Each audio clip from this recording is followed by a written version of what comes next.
Alhamdulillah pada sore hari ini kita bisa mulai ngaji. Gimana liburannya Pak? Aman. Aman liburannya? Kurang akeh tapi kurang nggih. Enak libur terus digaji ngono Pak ya. Ya usah kerja gitu ya.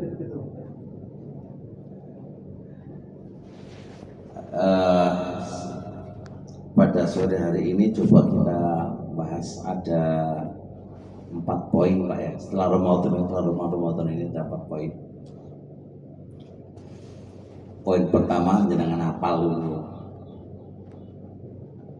Pak Sobat kok kali itu? Pak Gio. Iya. Pak Ramadan kok tambah ganteng aja.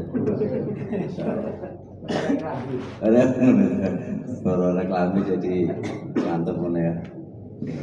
Yang pertama, setelah Ramadan itu ada istilah evaluasi. Karena Ramadan itu ibaratkan sebuah penataran gitu loh, penataran sekolah gitu. Kita baru selesai sekolah ini kan, kita butuh evaluasi Pak, evaluasi itu mana yang kurang, mana yang apa? Yang bagus, mana yang kurang bagus, itu dievaluasi. Karena kalau kerjaan Pak tidak ada evaluasi ya nggak akan berhasil. Kayak di proyek mana saja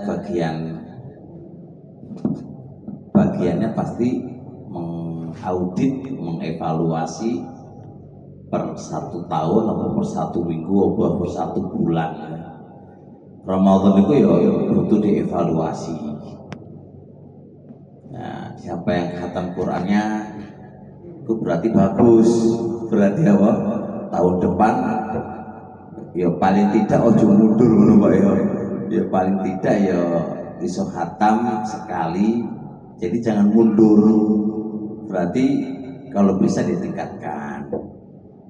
Yang dulunya puasanya kok suka ya ngerasani wong ya. Ya bicaranya tahun depan itu gak ngerasani wong. Ini namanya evaluasi. Oke, itu satu Pak. Yang kedua, dalam Ramadan, selesai Ramadan butuh konsisten Pak, butuh konsisten. Jadi konsisten itu berarti apa? Istiqomah. Yang kita lakukan di bulan Ramadan itu apa? Itu konsisten Pak, dilakukan ya setelah Ramadan. Coba kira-kira sholat malam ini jalan kayak gitu. Abot. Lah kan terawih kan iso terawih. Nah kan berarti kan iso sholat malam. Ngono lho Pak, ya Allah. Jadi aja kok mek Ramadan terus gak iso sholat malam. Nah terus piye? Ramadan ya iso maca Quran, paling enggak menyempatkan maca Quran lah. Ini konsistennya setelah Ramadan maca Quran. Pak Husnul kaya wis konsisten kayak gitu. Enggak. Jadi kan konsisten enggak? Abot ya. Kok iso abot?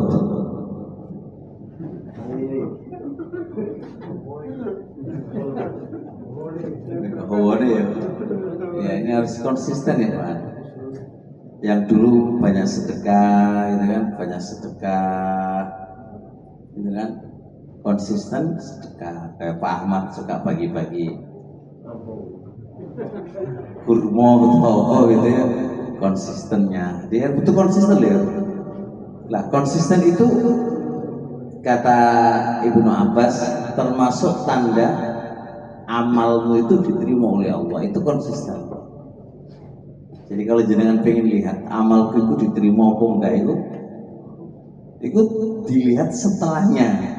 Setelahnya itu iso ngajak kebaikan yang semisalnya paling tidak konsisten gitu Pak ya, paling gak konsisten Dan kalau bisa ngajak setelahnya. Berarti ya kalau iso ya nyawal kok sampai kayak nyawal itu termasuk apa? Konsisten jenengan setelah Ramadan iso posonya nyawal. Mari ngono poso Senin Kemis paling tidak Pak seulang itu paling tidak ono poso ayamul bid paling tidak konsisten jenengan untuk bisa puasa itu biar diterima apa namanya puasa kita. Maka jadi guna apa itu alamatu qabulil amal, tanda amalku diterima adalah apa? Itu bisa mendatangkan ibadah yang semisalnya. Nah kalau gak iso mendatangkan ibadah yang semisalnya berarti piye? Ya empuk Pak diterima enggak. Itu kalau bisa itu jadi ojo sampai nyawal gak nyawal loh Pak. Benar Pak. Ojo sampai gak nyawal loh ya tenan loh ya. Wis. Iki suaranya kok anu. Oh diganti. Oh. Jadi nggak jelas suaranya. Nah jelas ya, jadi udah konsisten Pak ya. Itu Masya Allah harus Pak, harus juga suka sendiri. Ya, biasa ngasih makan kepada orang yang berpuasa ya konsisten Pak, kalau bisa konsisten. Karena sebuah karena Anda ingin berhasil ya harus konsisten Pak. Makanya kata Nabi kan, ahabbal a'mali adwamuha wa iqlal, amal yang paling disenangi oleh Allah itu istiqomah, konsisten walaupun sedikit tapi konsisten. Ibnu Umar itu ditegur sama Nabi. Sholat malam, bersolat malam itu Pak gak sholat malam mana, jadi semangat sedinoro dino. Jadi Nabi, nikmal abdu anta, sebaik-baik pemuda itu Anda. Kapan andai kata Anda itu bisa istiqomah terhadap suatu amalan. Jadi ojo kok semangat sholat malam ping 100 ya, mari ngono setahun meraih. Ya jono, jadi sepenting konsisten aja, adwamu konsisten. Nggih semangat kayak gitu insyaallah. Nggih ngaji ya konsisten, maca Quran ya konsisten. Ya itu insyaallah berhasil. Iku jenenge wong ulet Pak. Wong jenengan kalau pengen delok wong berhasil wong ulet. Wong ulet iku wong sing paling berhasil insyaallah. Wong ulet iku wong sing berhasil. Iku jenenge konsisten itu. Jadi lurus aja Pak, lurus aja. Jelas ya, insyaallah. Tapi ojo konsisten elek. Konsisten lagi gini. Kowe ngaji ngantuk, konsisten ngantuk terus iki. Iku jenenge ya ora ngono, konsisten ngaji ku ya awalnya nggak ngantuk, ya konsisten nggak ngantuk terus lho. Iki jenenge konsisten. Konsisten sing apik lah. Konsisten sing apik. Jelas insyaallah ya, jelas. Terus ketiga.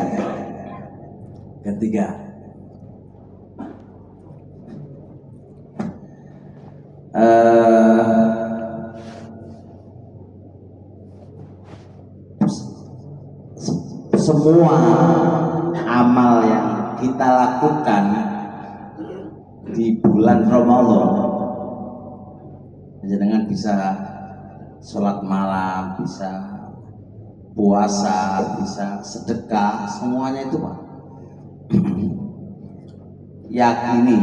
yakini itu adalah kemudahan dari Allah. Jadi yang ditonjolkan itu Allahnya, jangan kitanya. Jangan bisa taraweh, alhamdulillah bisa taraweh. Tonjolkan Allahnya. Kalau jenengan tonjolkan Allahnya lah, insya Allah dimudahkan ibadah setelahnya. Dan itu harus jenengan hadirkan. Jadi kadang-kadang mikir ya Allah, alhamdulillah aku dewi tutup posone gitu kan, tutup posone, alhamdulillah kemudahan dari Allah. Hadirkan gitu Pak, kan belum pernah hadirkan gitu kan, cuma ya wis ngono to wae, ya wis ngono to. Nah itu enggak, itu butuh dihadirkan, itu butuh dihadirkan. Jadi kayak Pak Ahmad mau bagi-bagi duit terlebaran sampai 5 juta entek, aku tahu ini Pak Ahmad bagi-bagi lebaran nih. Itu sampai entek duitnya kan, nah itu hadirkan aku bisa gini ini bukan karena aku tapi karena Allahnya. Jadi keberkahan ketika kita menonjolkan Allah itu akan dikonsisten oleh Allah Subhanahu wa taala. Karena Anda tonjolkan Allah, bukan tonjolkan kitanya itu. Makanya kata Allah kan, wa ma taufiqi illa billah. Yang ngasih taufik aku untuk bisa berbuat kebaikan itu hanya Allah. Jadi Allah yang ditonjolkan. Makanya kita belajar Ramadan itu kan diantaranya adalah ini. Makanya Allah mengatakan walitukabbirullaha ala ma hadakum, supaya kalian itu membesarkan Allah karena Allah yang ngasih hidayah. Kita dapat hidayah, bisa puasa, bisa sholat tarawih, bisa ini, itu besarkan Allahnya gitu. Oh jadi besar no awake dhewe gitu. Besarkan Allah lah, besarkan Allah. Ini semua karena Allah, semua karena Allah. Jangan bisa khatam Quran karena Allah. Allah yang memudahkan itu karena Allah. Itu. Paham ya? Jelas? Terus yang nomor 4, setelah Ramadan ini kita harus memiliki sifat takut dan mengharap.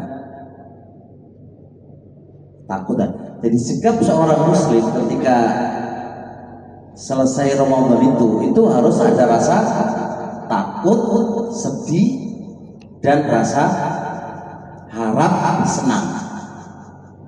Jenengan senang apa sedih Pak? Pak Ahmad senang apa sedih ditinggal Ramadan Pak? Masya Allah, kamu dua-duanya seneng ya, seneng, sedih ya, sedihnya kenapa Pak?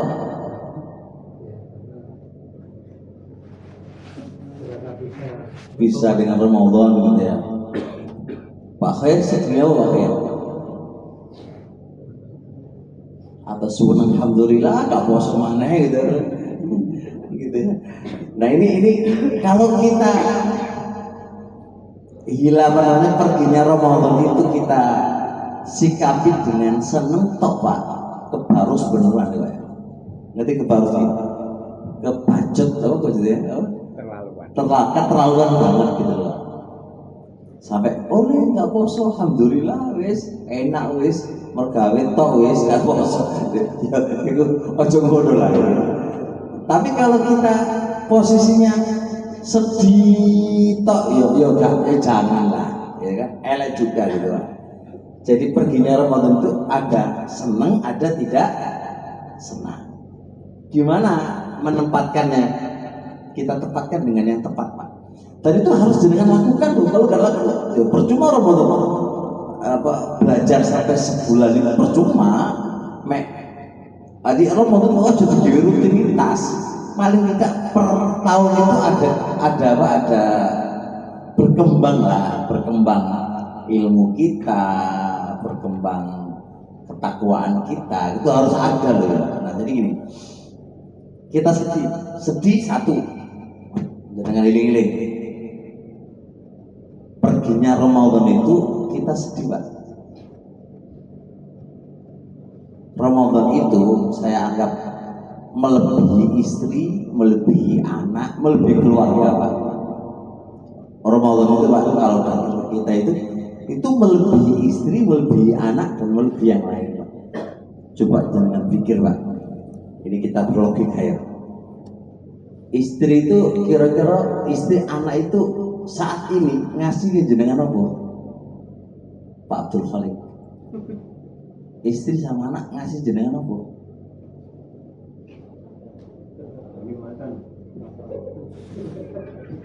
Mikir Abdul Khalik. Siapa ya? Malah awan dia ngasih aku anak lho. Gitu loh. Enggak.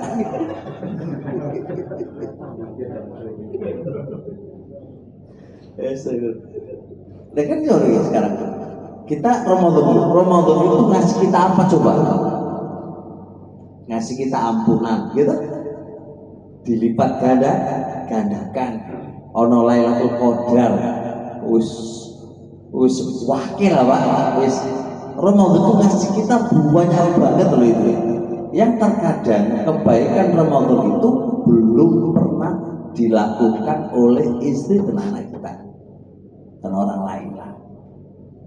Jangan kalau kehilangan bojo nangis betul? Oh nangis, kehilangan anak. Padahal itu belum mesti ngasih kejenengan apa-apa. Iya.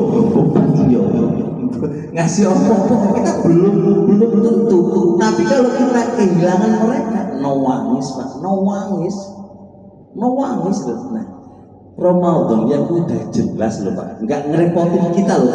Ramadan nggak ngerepotin kita loh ya, nggak ngerepotin kita, datang membawa kebaikan untuk kita loh, ya kan? Iku jelas luar biasa loh. Nah kok meninggalin kita kok malah hore-hore kok bisi gitu kan? Ya ojo lah, sedih. Kita ditinggal Ramadan yang belum tentu tahun depan kita bisa bertemu dengan dia lagi. Kalau Ramadan pasti datang Pak, kitanya belum mesti ketemu lagi gitu loh. Nah ini coba berpikir, ayo Ramadan itu wis teko-teko, wis kaburi kebaikan awak dewek lah, dilipatkan pahala, wis ono Lailatul Qadar, dan juga yang awali gak oleh zakat, yang awali gak oleh kelambi, kelambi ya toh. Jenengan dikai kelambi teko lintek Ramadan toh. Iya toh. Nah coba kok Ramadan teko terus mau bajune teko terus ya.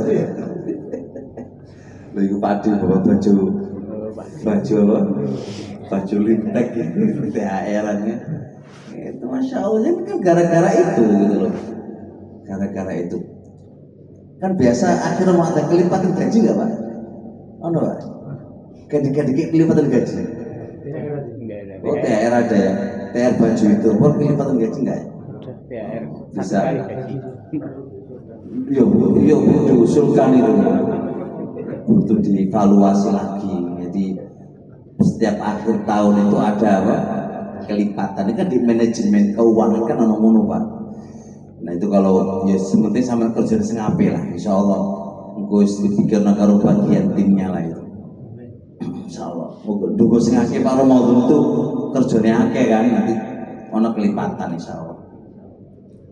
Itu Pak, jadi per akhir tahun itu ono kelipatan.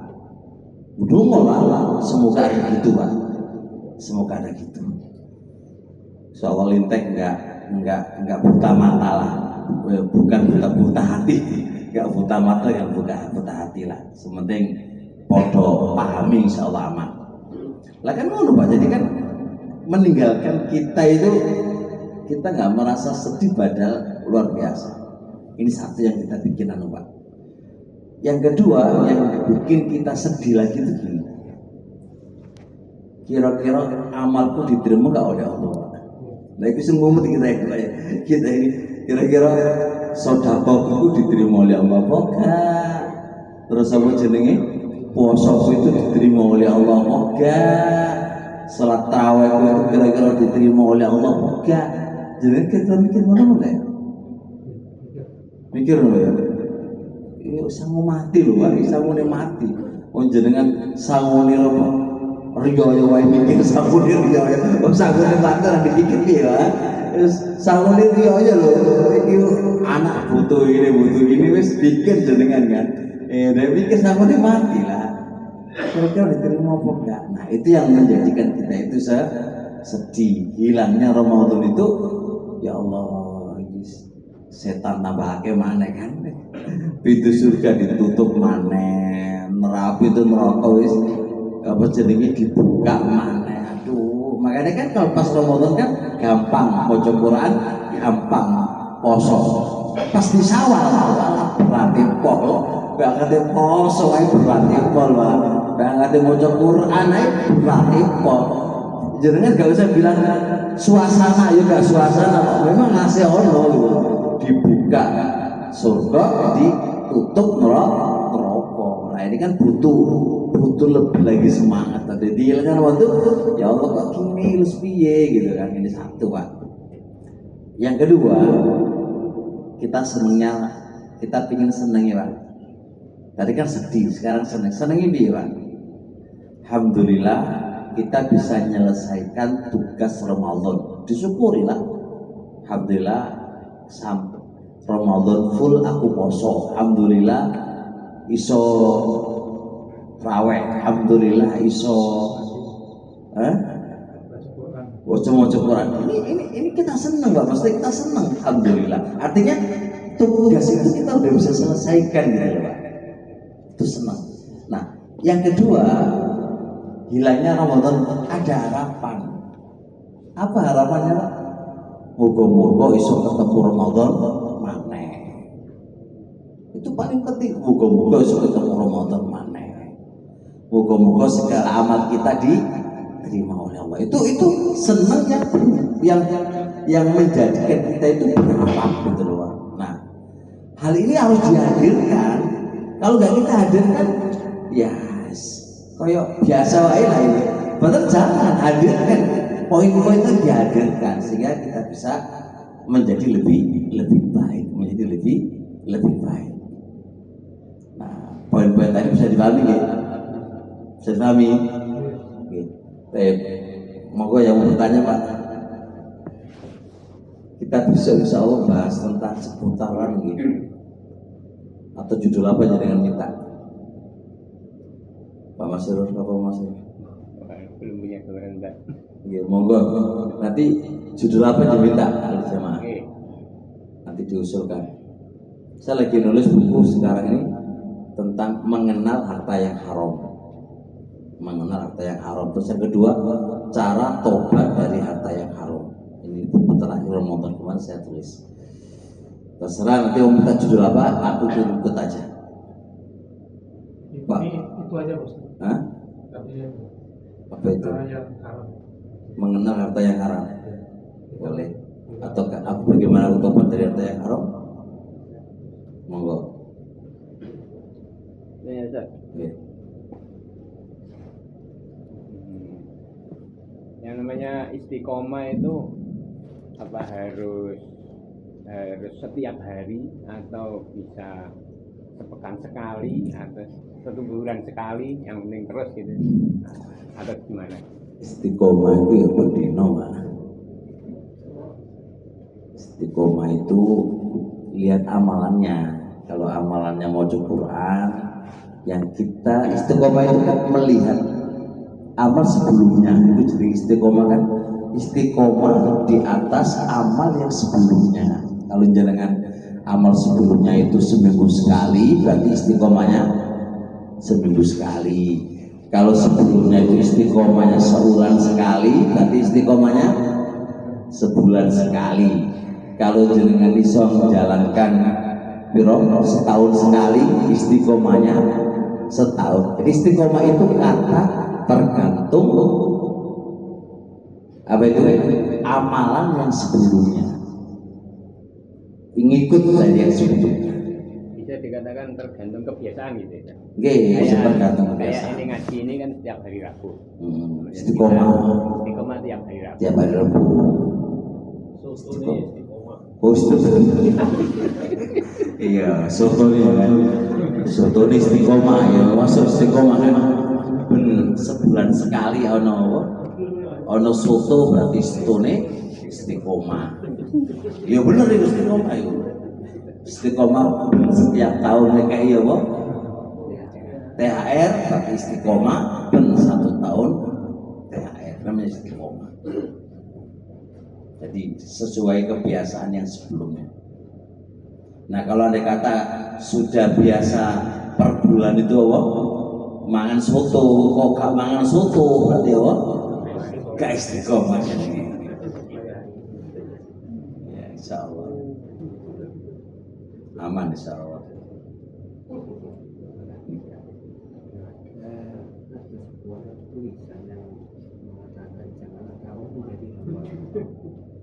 Ketika di bulan Ramadan saja kamu beribadah jangan banyak, tapi ketika di luar Ramadan kamu tidak lagi beribadah sebagaimana ada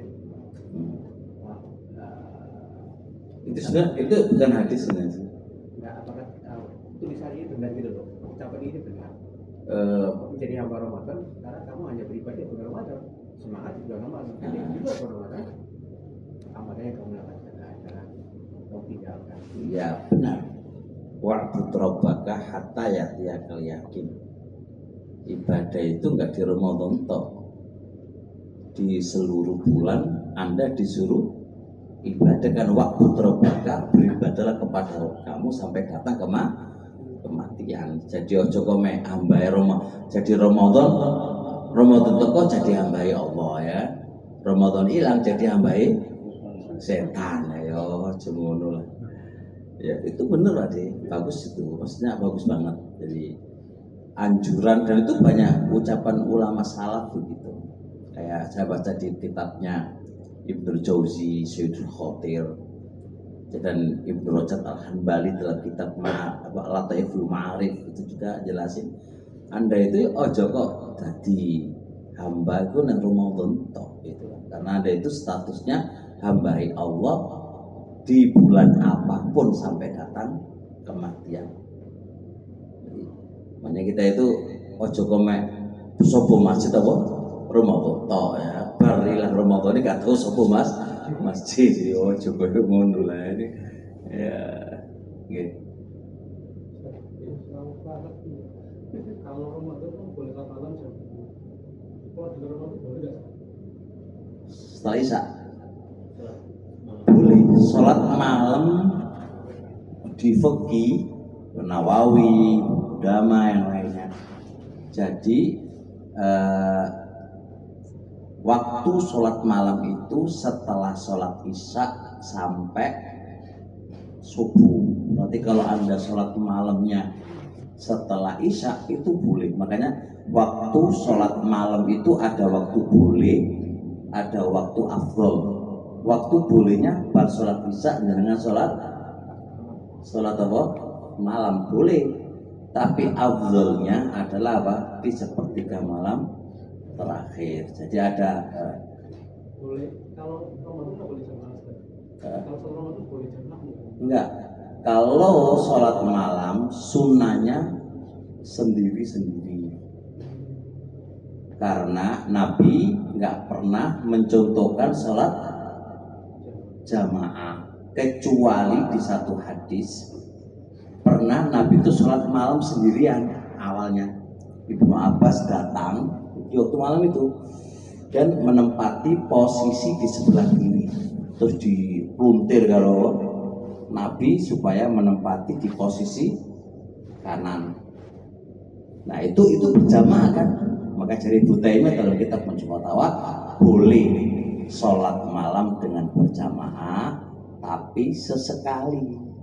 Kayak Nabi lakukan itu nggak boleh berjamaah terus menerus. Dan itu nggak cocok dengan perbuatan Nabi dan para salaf. Nabi dan para salaf itu nggak ada cerita mereka berjamaah setiap saat, itu nggak ada. Nabi dan dengan kasus sholat tarawih masih perdebatan loh, apa atau tidak masih perdebatan. Sebagian ulama mengatakan ya di rumah nggak usah jamaah di rumah karena pakai dalil umum ya, yang pakai dalil afdolnya berjamaah hadis itu tadi man sholama imami sebenarnya kan bersama imamnya maka ditulis sisa malamnya itu aja. Tapi kalau Syekh mobil guru saya itu malah nggak pernah sholat tarawih berjamaah karena beliau menguatkan afdhalus sholatil mar'i fi baiti. Sholat yang paling afdal kanggone apa? Seorang itu adalah di rumahnya. Ilal maktubah kecuali sholat fardu. Tarawih kan sholat apa? Ya kan? Jadi pahala itu tetap sekala karo sholat di rumah kata Syekh nanti. Jadi pahala ditulis sisa malamnya itu sekala karo ucapan Nabi sebaik-baik sholat seseorang itu di rumahnya. Bisa dipahami itu. Jadi ini masalah perdebatan. Jadi ada kata sebagian Ustaz ingin sholat nang omah nggak usah dikomentari. Itu pendapatnya. Rasanya rame-rame gara-gara ngono. Berarti lebih kuat mana kan? Kalau yang sendirian di rumah itu kan ada. Saya lebih condong di masjid berjamaah. Tarawih lah. Tapi terkadang ketika ada sesuatu ya menguatkan untuk di rumah. Karena kaidah syariah kita bicara kaidah itu kan semua berputar antara kemaslahatan. Nah, kalau maslahati bojone anake kalau dia pergi salat tarawih di nang masjid bojone keleleran, anake keleleran, wah iki mumpet kabeh gak salat jamaah, gak salat apa. Wah, posisi dia salat jamaah di rumahnya mungkin lebih baik. Maka saya condong salat di rumah sama istri dan anaknya. Jadi berputar bersama masalah dan mafsadah. Fikih itu gitu. Orang kalau belajar usul fikih dan kaidah fikihnya otaknya berkembang. Yang susah itu kaku dulu. Yang susah itu kaku. Orang tahu maca fikih itu susah. Jadi maca fikih ini kalau kita entel-entel ya susah. Enggak maca kitab panjang, lewas, lebar itu ya semono cara berpikir ngoten jadi. Padahal masalah itu butuh di panjang urusannya, lebar urusannya. Nanti jenengan akan tahu. Saya lagi nulis buku tentang itu cara mengetahui harta haram itu Pak. Terus bagaimana cara tobatnya itu kadang nggak muter di otak saya. Ternyata ya ono ulama itu loh Pak. Ternyata ya ono ulama itu di cara tobat dari harta yang haram. Semua orang pasti pernah makan barang haram kan Pak. Nah caranya apa? Tobat di klub kan. Cara tobat di klub kan itu kan juga mumet juga itu Pak. Nah itu kalau dibahas secara buku dan dilihat fakta-fakta yang ada dan data yang ada itu ya Allah ilmu itu luas banget gitu rasanya. Gitu. Apa kita bisa sholat taubat setiap hari? Sholat taubat itu masih diperdebatkan Pak. Secara hadis itu sahih apa enggak?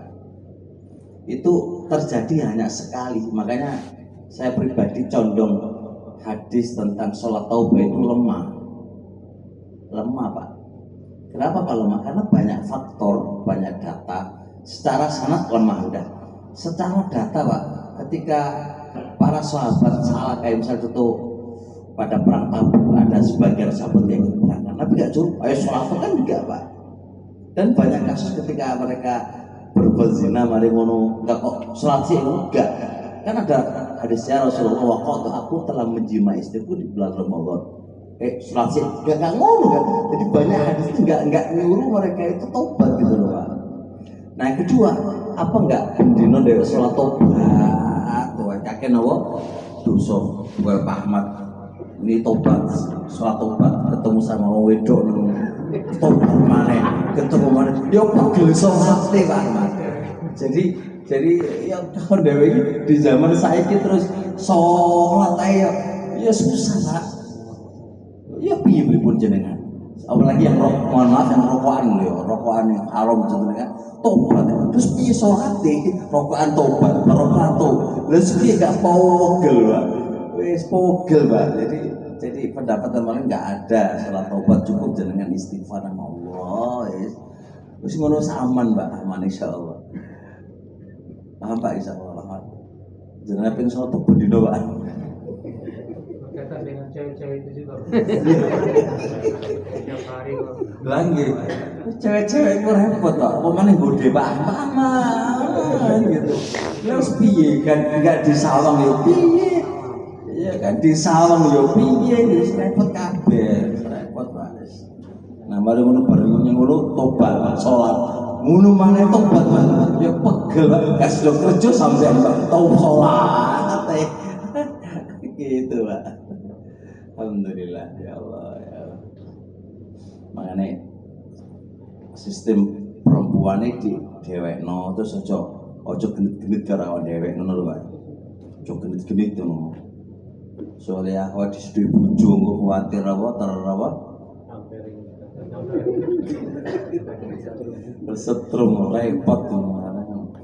Wah Masur iki wis pengen juga genit-genit itu repot kabeh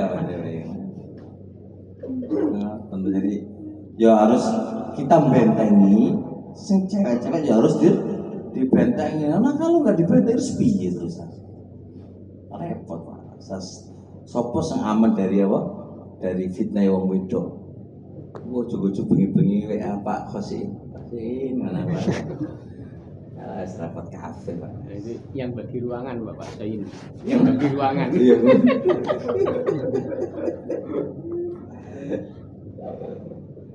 Inggih, semoga Allah jauhkan kita Pak ya Allah. Fitnah yang luar biasa, ujian luar biasa, fitnah perempuan, fitnah semuanya.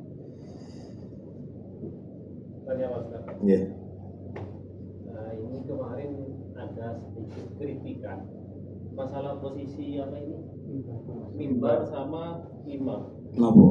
Kemarin sempat posisi imam itu ada di sebelah utaranya mimbar. Katanya kurang tepat. Sebenarnya seperti apa? Mohon yang baik seperti apa? Gini loh masalahnya.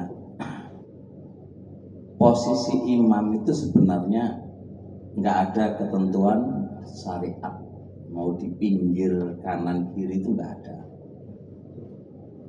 Sebenarnya yang salah itu kan sendiri imaman toh. Sendiri mikrob itu kan sendiri mikrob itu kan permasalahan fikih. Apakah ada mikrob atau nggak ada mikrobnya itu kan pembahasan fikih Pak. Jadi kalau yang ada mikrobnya ya memposisikan ya koyo ngono lah. Imamin kono minbare, imamin kini kan ngono. Tapi secara dalil Pak itu nggak ada ketentuan mau gimana itu nggak ada. Sepanjang buku yang saya baca belum mendapatkan keterangan ya mimbar sebelah kanan ya Kiri imam atau sebelah kanan imam? kanan. Oh, iya, sebelah kiri. Iya kan kanan imam kan. Tapi imamnya sebelah kiri kan. Itu nggak ada keterangan. Mau kiri kanan nggak ada masalah. Sepenting imamnya di depan. Kalau ada, iya dong. Imam di guri repot.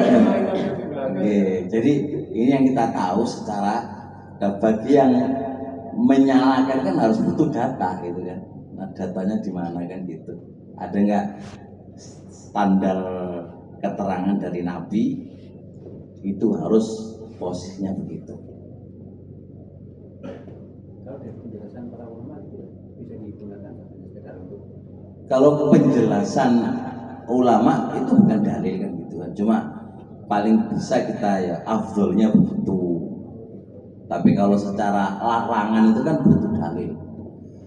Karena mikrob saja wis rame kan, masih rame itu ada mikrob apa enggak ada mikrob kan. Itu kan juga ini kan masjid Nyuna kan enggak ada mikrob ini kan.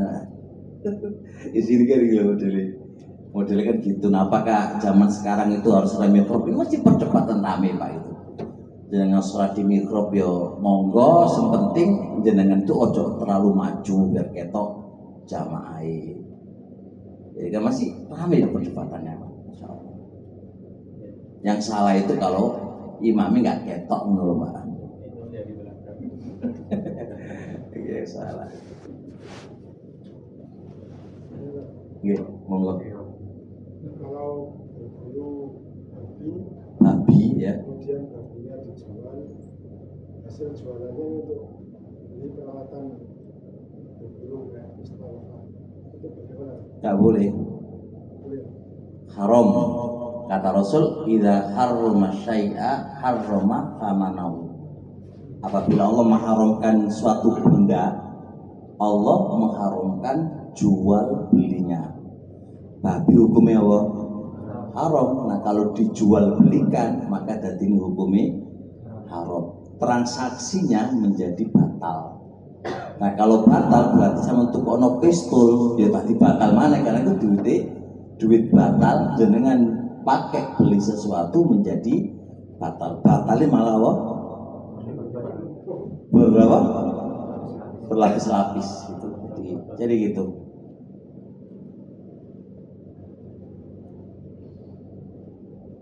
Berburu babi ono ada. Oh celeng. Celeng sebagai babi ya. Ada di sini tuh babi itu. Oh ada. Hah? Oh rusak babi itu. Celeng babi itu. Oh babi hutan. Tapi namanya babi.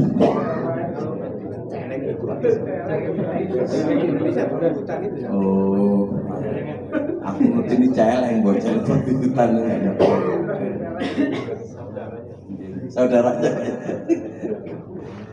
Masya Allah. Ya cukup insya Allah. Semoga bulan depan, tahun depan kita dalam keadaan baik semuanya, baik siji, baik ekonomi ini ya.